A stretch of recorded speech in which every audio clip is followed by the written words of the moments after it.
Walo silang magkapatid. Ibig sabihin po, posible po na si Carla ay mag-anak din po ng 8. Pwede po. Ano ko lang po, napapansin ko lang po mga kaibigan na si Carla po ay malaki ang balakang. Balakang ni Carla, super. Natin yung gayon. Ngayon medyo malaki po ang balakang na gayan. Tapos may lahing 8 anak. Baka mag-10 pa yan. Anak ni Carla. Ay, di maganda. Maraming guwapo sa Pilipinas. Ano? Ito bro, ipakilala ko bro si Papa, palo kami bro. Panganay sa amin si Ate Karen. Hello. Yun, tapos sunod sa akin, si Joey? Ay, wala, yung si Joey sa Manila. Si Onel, yung architecture natin dyan. Ito si Janelle. Yung archi namin, architecture. Ito si Bitoy, yung nagbabanda, kilala mo nun. Ayun. Tapos si Shane. Si Pons. Puta si Shane. Yung bunso namin si Isabel. Ayan. Hello. So yun, neka. Yung pamangkin ko, Hello ka, Hello. Pang-3 kong kapatid. Pang-4 po sana siya. Yung sumunod po sa akin is namatay. Bali, 6 po sana kami. Ako po yung panganay, pangalawa is namatay. Then, yun po yung pangatlo si Aaron. Then, pang-4, may pang-4 pa po pala yun, pang-4. Tapos namatay din. Tapos, ano na po pala ito? Pang-5. Tsaka si Amber na talaga ang bunso. Ilang anak ano siya? Lagi kailangan ang part. Ilan nga? 12? Ilang anak ang gusto mo sa future? Siyempre may mga ganun pa. Family planning.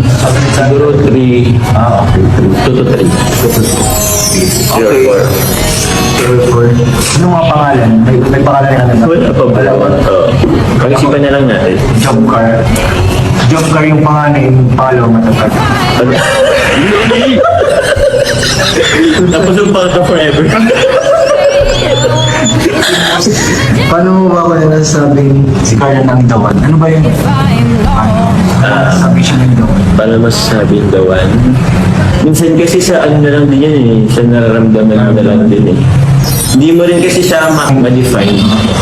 So, parang puso sa puso na lang nag-uusap. Pero,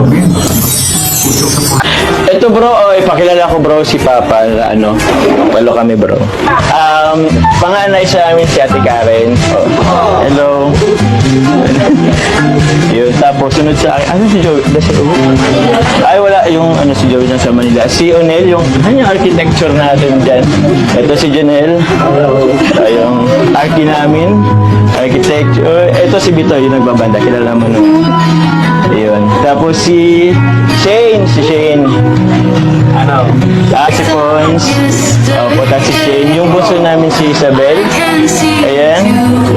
Hello. So yun, neka. Yung pamangkin ko, Hello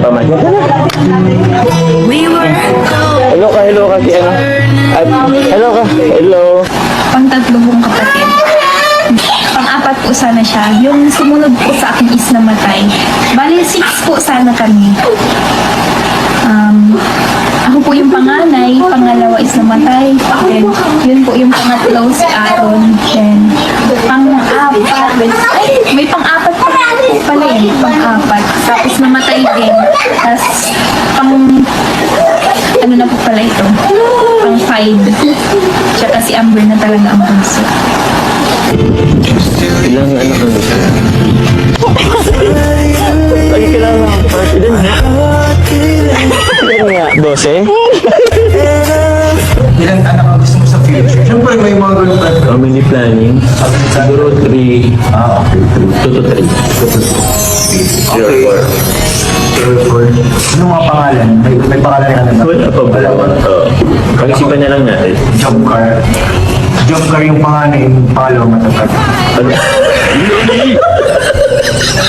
Tapos yung pangka forever. Paano mo ba ako nasasabing si Carla ng dawan? Ano ba yun? Sabi siya ng dawan. Para masasabi yung dawan. Minsan kasi sa ano na lang din yan eh. Sa nararamdaman mo na lang din eh. Hindi mo rin kasi siya ma-define. So, parang puso sa puso na lang ang nag-uusap. Pero, puso sa puso.